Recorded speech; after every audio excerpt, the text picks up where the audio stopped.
was around 1 o'clock in the night, in the dark, over the Atlantic Ocean, and Transit Flight 236 was going from Toronto to Lesbians.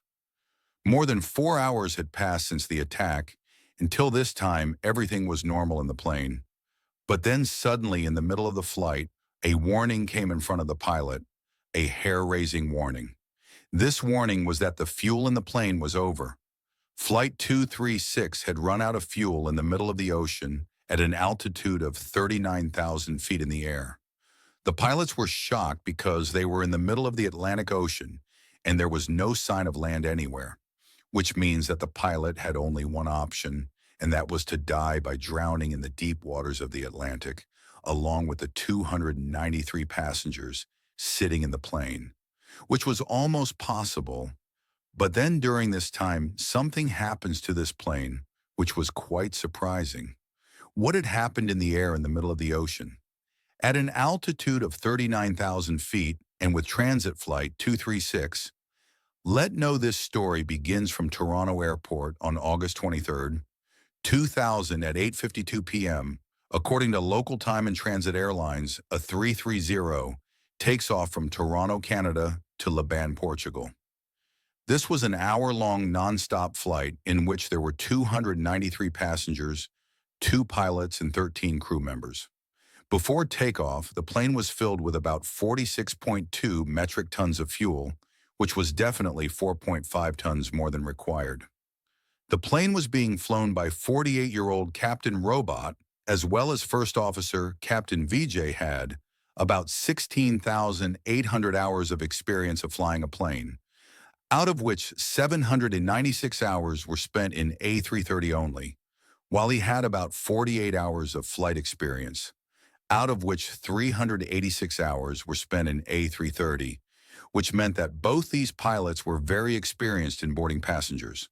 Later, according to the local time, the plane takes off at 8:52, and within a few minutes it reaches an altitude of 39,000 feet in the air, which was its closing altitude. After the flight, the plane was going to land directly in the Atlantic, crossing the Atlantic. At the time of takeoff, everything was normal in the plane. Most of the passengers were sleeping, and the crew members and the pilots also had no shortage of anything. The plane was flying heavily. Now more than 4 hours had passed and it was in the middle of the Atlantic when at 1:03 in the night, Captain Robot notices an unusual reading in the rear cockpit. Within a few seconds, an error starts showing. This was the error of high oil pressure. It was common to get such minor errors in long, non-stop flights, and the pilots themselves, or with the help of the crew, fixed them while sitting in the cockpit. But the error that was visible in this transit flight was not normal. Both the captain and the first officer were shocked. Even after having so much experience of flying 330, both of them had never seen such an error in their entire career. So they opened the flight manual and tried to find out more about it, but there was nothing about it in the flight manual. Now, if they wanted, they could have ignored this error, but it is obvious that when you are in the middle of the sea, you would not want to take any kind of risk. So the captain did not back down and sought help from the Transit Maintenance Control Center to know more about the matter. But the shocking thing was that the maintenance team of this plane also did not know anything about the error. The maintenance team advised the pilot to keep an eye on it constantly, and as soon as they come to know something, they should immediately inform. A lot of time had passed since this incident, and everyone had relaxed, believing that it might have happened due to some faulty sensor, which was a very normal thing. But exactly half an hour after this incident, at 1:36 in the night, the pilots see another warning. This warning was of fuel imbalance. Actually, in every plane, fuel is equally placed in both the wings, but sometimes the fuel in one wing fluctuates a little, so the ambulance warning starts to be heard in the cockpit. But this was a problem that the pilots could fix while sitting in the cockpit. The pilots did exactly the same. There was less fuel in the right wing of the plane, so they transferred fuel from the left wing to the right wing, and somehow they got rid of this problem as well. But both the pilots did not know that during this time, they had done something that was going to be a threat to their lives. After this fuel transfer, such a problem arose that gave goosebumps to the pilots. Actually, after this fuel transfer, the oil temperature in the engine number 2 of the plane started falling, and the oil pressure started increasing. The pilots became a little serious, understanding the seriousness of the matter. These people were at that time in the center of the Atlantic Ocean, and there was no land anywhere near. The nearest airport was at Eden in Portugal, and the base pilot immediately contacted the airport authority and asked for permission for emergency landing. They got the permission for landing and turned the plane towards Agorist. But during this time, the captain came to know that with every passing second, 1 gallon of fuel was getting reduced in the plane, and now they had only 60 tons of fuel left. According to this, they could fly only for half an hour more, and it was not an airport, but still they tried to reach the largest airport, but the situation got worse when at 2:13 in the night, the engine number of the right wing of the plane caught fire. The pilots were confused. Now there was only one engine in the plane, and there was a lot of confusion in that too, but whatever happened, the reality was that that single engine was the last resort of the plane. To fly the plane on one engine, the captain took it from an altitude of 39,000 feet to an altitude of 33,000 feet.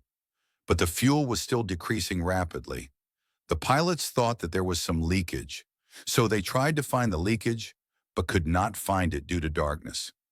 Meanwhile, the maintenance unit of the plane contacted them and suggested them to bring the plane down from 33,000 feet altitude to 20,000 feet, so that if there is any leakage, it can also be detected. But the pilot could not take such a risk because even if the plane went down so low and the leakage was confirmed, it would still not be able to reach back to such a height, and they would be forced to land in the sea. And if there was even a slight ups and downs while landing, the entire plane would sink in the sea. Therefore, the pilots did not listen to the maintenance unit, and without taking any kind of risk remained at the altitude of 33,000 feet. The pilots were now hopeful that they would be able to land even on the strength of a single engine, as they are the largest airliner. Therefore, the airport authority had also made full preparations on the runway to eliminate any kind of risk at the time of landing. The plane was now slowly moving towards the airport, but during this time, the plane's engine number 2 failed, and only 10 minutes later, the plane engine number 1 also failed, and with this, it was also confirmed that there was leakage of the plane. But now this did not matter because both the engines had failed. As soon as the engine failed, the electricity supply of the entire plane also stopped. However, with the help of the turbine, there was still enough electricity in the cockpit to run the necessary equipment. At around 2 p.m., oxygen masks were put down in the passenger cabin, and there was panic among all the passengers. At this time, the plane had reached an altitude of 30,000 feet, and now it started gliding. By gliding, we mean that when any plane flies over any vertical distance, it falls in this ratio. Horizontal distance is also measured, and every plane has its own light ratio, and the glide ratio of A330 was 15 ratios to 1, which means that this plane goes forward 15 feet and comes down 1 foot. And now the distance between the airport and the plane was also only 121 kilometers, which could be covered by gliding. But during this time, another problem arose in front of the pilot. This plane had reached so close to the airport while gliding that now only 15 kilometers distance was left between it and the airport. And the problem was that it was still at an altitude of 20,000 feet, and if the pilot tries to land this plane at such a height, then there was a high possibility of the plane crash landing. So first contact the traffic control. ATC advises the pilot to perform a 360-degree turn before landing.